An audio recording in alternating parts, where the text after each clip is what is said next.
Begging, a song that was recorded in 1967, Right. still lives, you know, in the questions you sent me before this interview. You were talking about cover stories and how do you like covers? You know, the cover of Begging by Maneskin, the Italian group. Right.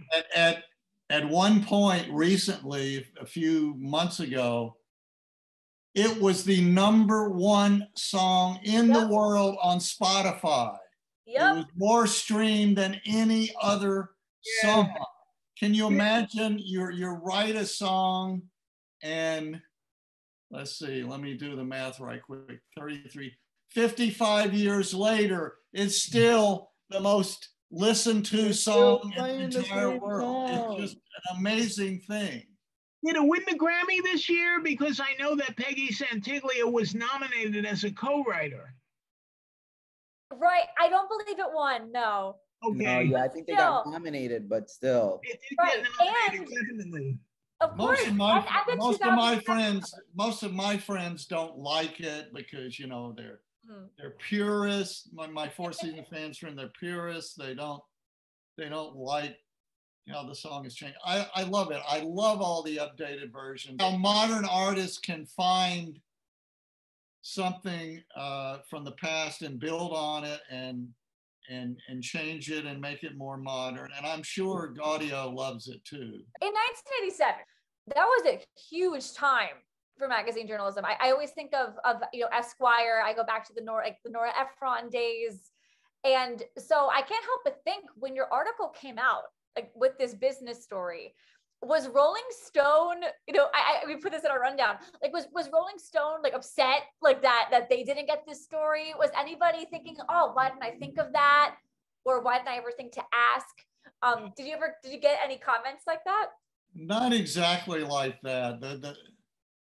The funniest thing that ever happened to me in connection with that article is I flew out to Palm Springs, California for a Time meeting. Time brought a lot of its people from around the world. I mean, we had people stationed around the world. And we had this conference in Palm Springs. You know, you always pick nice places to have boondoggles. Anyway, so we're having a meeting about the future of time. And we had a motivational speaker, and he was giving us all this stuff about how we should do this and do that. And this is what people really like and want.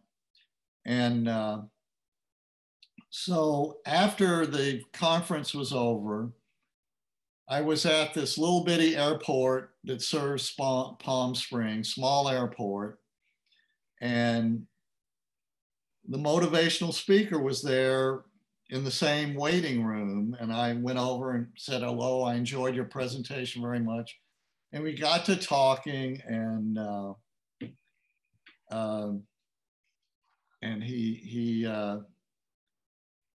he said, you know, there was one Time article that just blew my mind. It was about these two guys, and they said, we're going to make a pact with each other, and if we make it, I don't know which one of us is going to make it bigger, but let's stay together and let's split everything down the middle.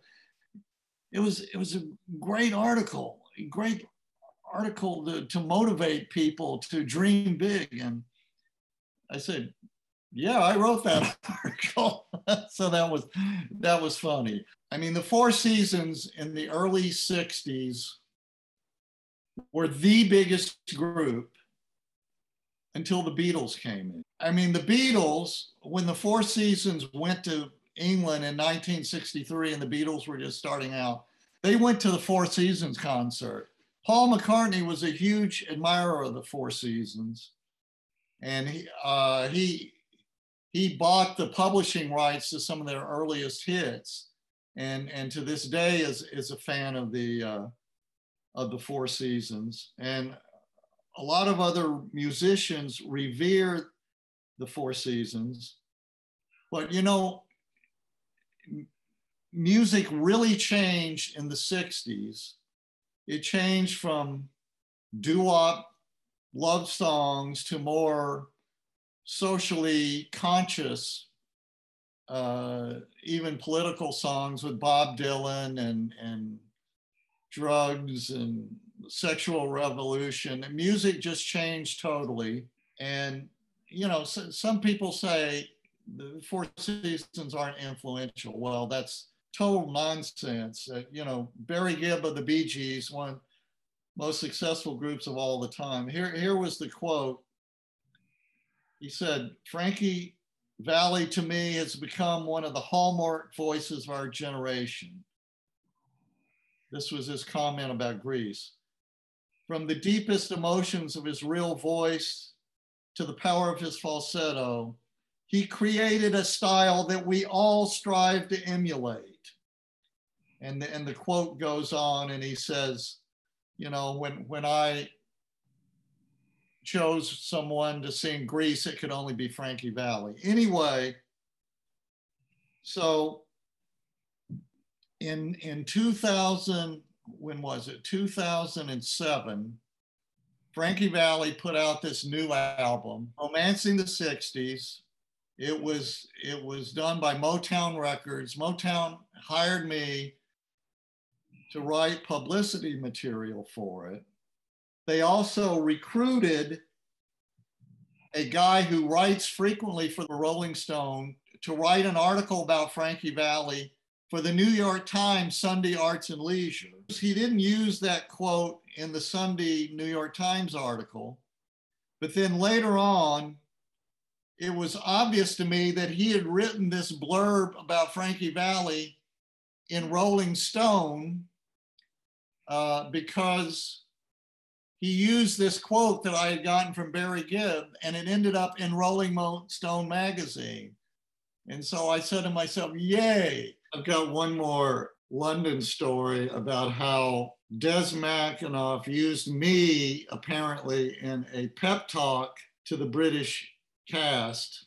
Rick Ellis told me about this because I was there for the last preview. I went up to Des on the last preview and I told him who I was and that I'd seen Jersey Boys many times in Broadway. And I thought the London cast was great, that even though I'd seen it many times, the London cast was so good that they really made it fresh to me. And I just thought it was wonderful. Well, the next night at the party, Rick told me before the opening, Des had given a pep talk to the cast, and he had told the cast what I said. That's apparently what Des said to the cast was, well, this guy came up to me last night after the last preview. This is like a crazy person who's like seen it 60 times or something. And he just thought you guys were great, even better than the Americans. So I guess Des thought I was nuts, but anyway. Did you have this, Howard? Have you seen this? No, I've never seen that. My God, Spotify. I've never seen it. On Spotify. I actually have the original RCA Victor album of the Four Lovers from 1956. It cost me a mint. And look at the red. I don't know how well you see it, but look at these little bow ties. This is Frankie, of course. This is Tommy. This is Hank Majewski. Wow. The girls love him, you know. Handsome Hank. This is Hank Majewski, and this is Tommy's brother, Nick, who ended up in prison and is not going anywhere. But this is Nick DeVito. But what's really fascinating about these liner notes is that in the Four Lovers, they did not publicize. They did not say either Frankie Castelluccio or Frankie Valli. They didn't say Tommy DeVito. When they were the Four Lovers, they adopted the last name Love. They were Frankie Love, Tommy Love. It says so right here in these liner notes. Frankie Love, Tommy Love, Nick Love, and Hank Love. And then it says, although they worked professionally under the name Love, only Nikki and Tommy are actually brothers. How do you market the show to people now? Well, so for me, so with appealing to, you know, our demographic, we're all about the anti-hero. You know, that's why there are so many Marvel movies about villains. People love hearing about those. And in a way, you know, if you decide to look at it this way, you know, the characterization of all the 4 seasons can be pretty like anticlimactic, you know, for lack of a better term. So I like to say that it's a show about 4 anti-heroes, and you can see kind of like their own internal rise and fall.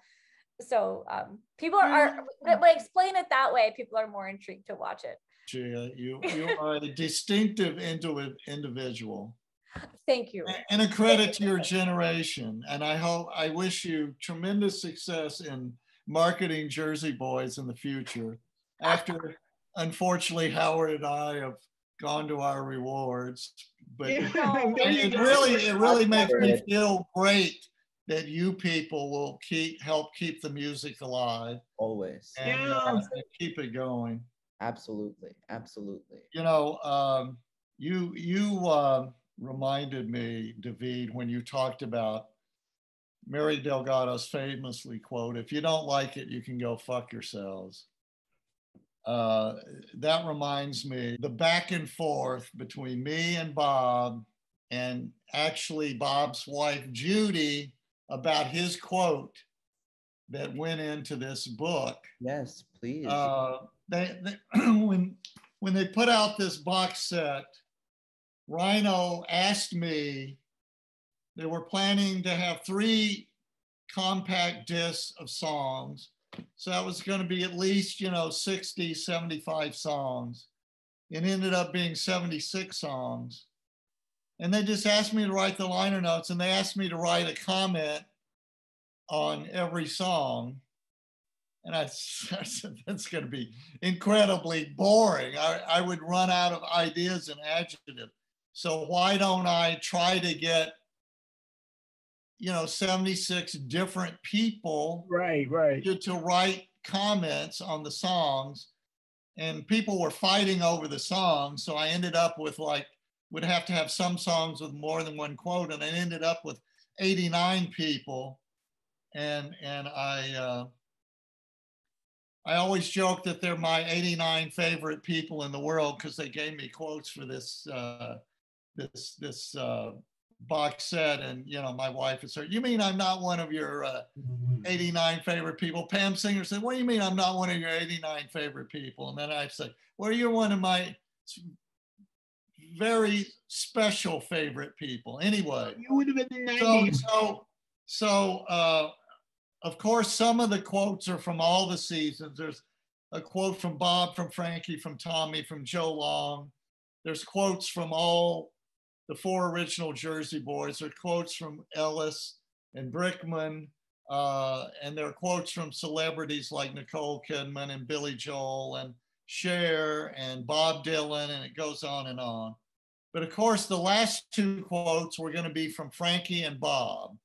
Bob would have the last quote. After all, you've read 75 quotes, and you get to the end and there's Bob quotes. So I'm getting to the end of this process, and I say, I've got to get quotes from Frankie and Bob. I have to do that. So I contacted Frankie's manager. The manager says, "Well, why don't you write a draft of Frankie's quote?" I sent that to Bob, and I said, "I don't want to write your quote. Please write your own quote, because you're a very good writer." So on October 25th, 2006, at exactly 11:43 p.m., Bob's quote comes in. So here's what Bob comes up with at 11:43 p.m. He says, "I know there are some of you who think we are one of the most underrated groups of all time, and just as many who would say quite the opposite. Well, for those of you who fall into the former category, I hope you truly enjoy this chameleon of a box set. It is part of who we were and who we are. For those of you who fall into the latter category, to quote Mary Delgado in Jersey Boys, if you don't like it, you can go F yourself. Perfect. So he didn't use the word fuck, but it's clear what word is supposed to be in there. So I'm thinking, this is so Bob, but it's not, it just doesn't quite work in the context. Now, a minute later at 11:44 p.m., he sends in addition to his quote. He says, to FV, meaning Frankie Valli, to FV, after 44 years on a handshake and all the joy and pain, it's still about the music. Okay, I think a little bit, okay, that's good, I can work with that. I'm a professional editor. I've done this my whole career. 2 hours later, at 1:45 a.m., I send him my email and my edit. But here's what I wrote to Bob. Hi, Bob. At first, I was taken aback by your quote, but I quickly began to see its virtues. I'm glad it's not sappy, like the one I wrote for Frankie, which he thought was great, or sappy like many of the things your friends said in their quotes about you. I'm very glad to have your own voice, a voice that is less banal and is more brooding. What was tripping me up was the Mary Delgado thing. Yes, there are many people who think you suck, but none of them will buy this box set or read these quotes. So this sentence is addressed to a non-existent audience. It's worth saying, but in another place at another time. If you want an article headlined, Bob Gaudio tells his critics to fuck themselves, I'll gladly write it in a place where some critics might see it. This isn't it. After more than 80 quotes full of praise for you and Frankie, it seems strange to tell a completely different group of people to fuck off. You may have meant it to be funny, but it doesn't come off that way.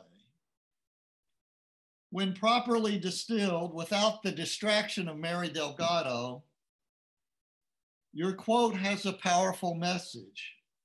And the message is, judge us by our music, nothing else. And I think that last sentence that you added should be a strong kicker to the quote. Kicker is journalistic jargon for the last sentence. Not an aside to Frankie Valli. You don't need to say this to him, he knows it. You're saying it to everybody else. A lesser point regarding the straitjacket of a format I imposed on this project. The quotes don't have to analyze the songs, but all of them at least give the song a wink. Maybe you'll allow me to do that at the beginning of your quote. Well, after all this fearful throat clearing, please see my suggested and not particularly draconian edit below. Please don't shoot the editor. I survived 23 years of doing this at Time. I hope to survive 1 year as a rhino. Thanks, Charles. So here was my quote that I sent off to him at 1:45 a.m. And it's really his quote, it's just distilled and edited. Did the glory live up to the hope? Some people think we were one of the most underrated groups of all time. Some would say quite the opposite. The truth, one way or the other, or somewhere in between, lies in this chameleon of a box. It is part of who we were and who we are. After 44 years with Frankie on a handshake and all the joy and pain, it's still about the music. All right, so I sent him this quote, I go to bed. I I probably didn't get to sleep for a while because I'm really worried about how Bob's going to react to this. And I'm sitting here waiting impatiently. Finally, at 12:51 p.m., I finally hear from Bob. And Bob's emails are always very short and terse. All he says was, okay, I feel good about the changes. You should have done this for a living. Thanks. Of course, his joke, he always says his joke was, of course, I did do this for a living for all that time. So, and of course, just the name itself, Jersey Beat, is a play on Jersey Boys. Believe me, Bobby Businessman is going to milk this thing for everything. And, you know, we have to tie everything together. And the album that Howard has mentioned, where is the thing?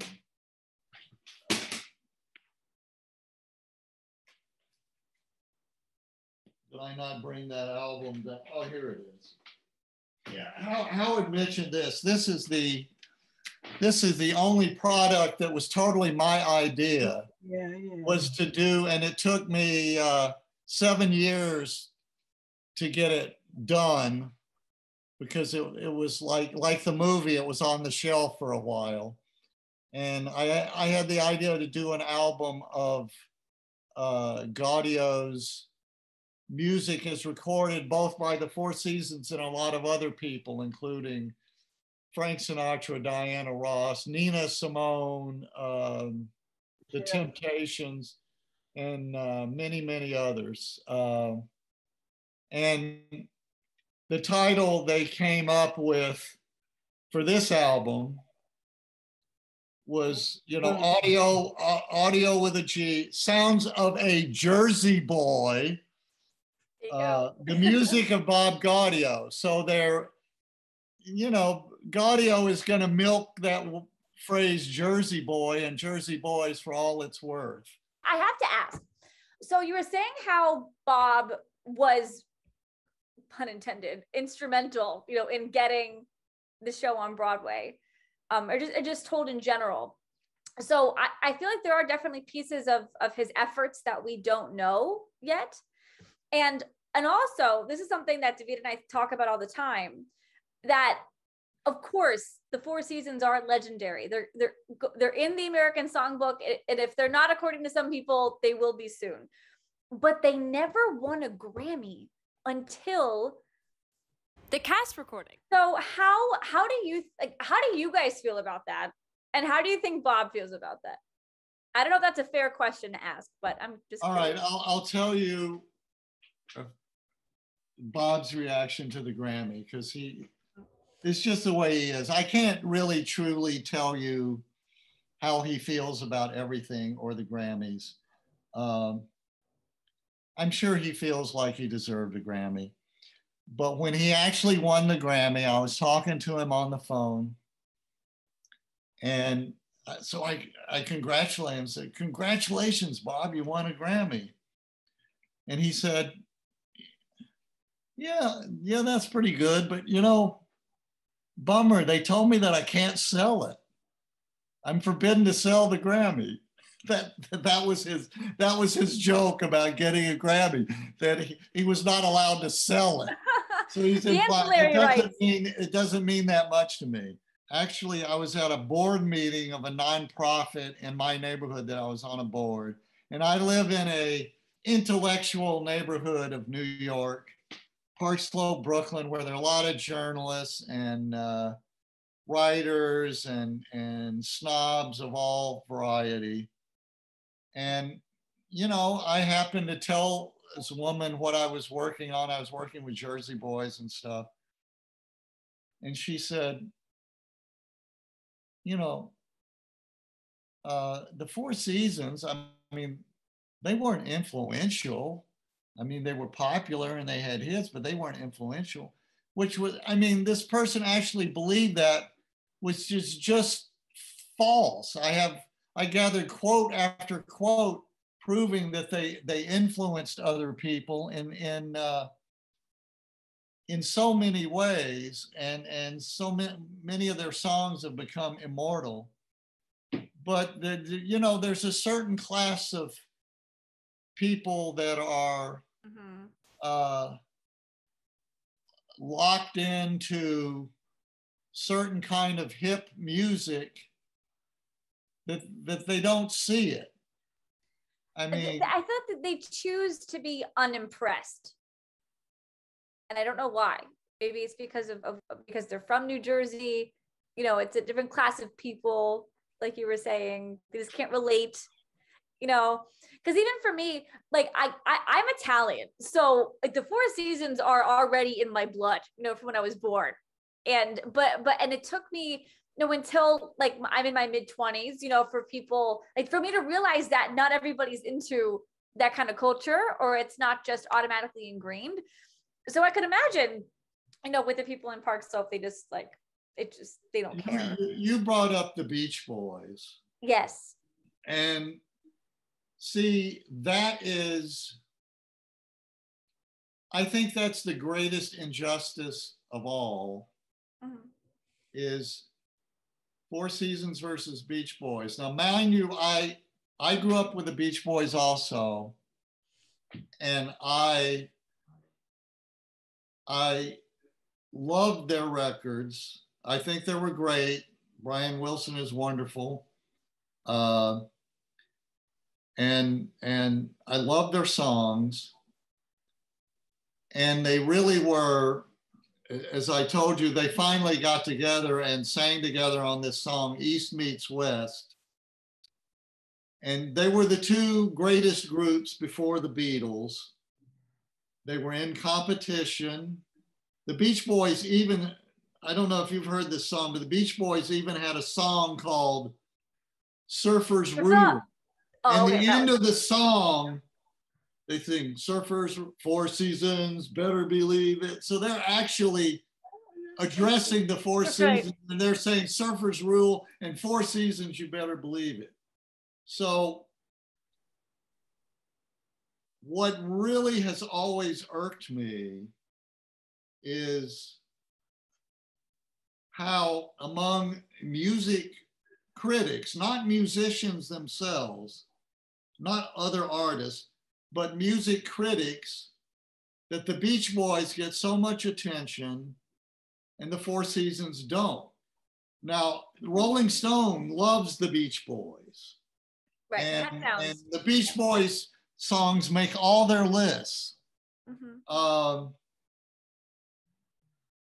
And I can't understand it, because you know, the Four Seasons actually sold more records than the Beach Boys. They had better chart performance than the Beach Boys, but they were comparable. They were the two giant groups before the Beatles came in, and both of them survived the Beatles invasion and were popular for several years after the Beatles came in. But to music critics, it's all Beach Boys and no Four Seasons. And here's my theory of why that is. That the Beach Boys appealed to rich kids who went on to college and became music critics and writers for Rolling Stone and intellectuals, and live in my neighborhood in Park Slope. And let's face it, the Four Seasons never went to college. They never even graduated high school. You know, right. Bob Gaudio a few years ago was given his honorary high school degree. Compare the songs of the two groups. The Beach Boys sang about surfing, hot rods, cars, the things that rich kids get to do, and rich kids can relate to this. But the Four Seasons sang about, you know, being poor. Dawn, go away. I'm no good for you because I'm poor. And think how much better your life will be if you go with that rich man. And so the Four Seasons audience was kind of a broader everyman audience. was not the intellectuals necessarily, though some of us, like me and a lot of the elders, we became intellectuals, but we're kind of the exception. The intellectuals are all about Bob Dylan and Right. and you know, folk music, blah blah blah, but so the music critics, you know, just ignored the Four Seasons because they didn't relate to them. You know, they were songs about being poor, songs for the working class, and finally they accepted working class music when Springsteen did it, because he was a little more literary about it. Right. And also from Jersey. And actually, Bruce Springsteen went to Jersey Boys. He loved it. He went backstage to purse with the guy, because if you talk to Bruce Springsteen, you know, he would admit, yeah, I liked Walk Like a Man. That was inspirational to us Jersey guys. Stephen Van Sant, his right-hand man, gave me a quote for this box set about what a great song Walk Like a Man was. So yes, the Four Seasons influenced Bruce Springsteen and everything that came after. But you know, they're not going to admit that necessarily to a music critic. But yeah, so that's my biggest gripe, that the Four Seasons should be as revered as the Beach Boys, because they were very comparable. They were different. It was East versus West, working class versus rich kids, but they were very comparable in their success, and they should be held in equal esteem. And maybe, and thanks to Jersey Boys, maybe they eventually will be. Maybe the Four Seasons, because of Jersey Boys, will actually outlast the Beach Boys. I don't know. And also, going back to the cover of the Four Lovers record, with the red, like that definitely inspired the costumes. Yeah. Right? I think so. You know, there was a lot of work and research that went into Jersey Boys. I mean, Rick and Marshall really dug out a lot of stuff, you know, Time Magazine articles from the 1980s. They left no stone unturned. Oh. Well, happy anniversary today, because now it's past midnight. Yeah, it's the anniversary of the when it came out. What's that? What a coincidence! No, the anniversary, May 11th. Yes. Well, Yeah, it's also my younger brother's birthday. Happy birthday! Happy birthday! And well, on October 25th, with the emails you were sending, that's my Nana's birthday. So it all comes together. There's something psychic going on here. There always is. I mean, seriously, Charles, what are the odds I was listening to Watertown for the first time ever today? That's crazy. Well, higher than zero, obviously, but yeah, it's amazing. It's amazing. It's so cool. Well, I'll tell you what. To quote David, do you want to go for it? I think this is a perfect place to wrap up. Okay. I think, guys, we've been talking for almost exactly 4 hours. I mean, what a pleasure it was, Charles. I knew a lot of this, but not all of it, man. I knew a lot, but not everything. I've learned a lot tonight too. Good. I have too. I've learned something from you two, quite a few things. All right. Have a good one, guys. Thank you. Thank you so much. Thank you. Thank Bye-bye. Thank you. Bye.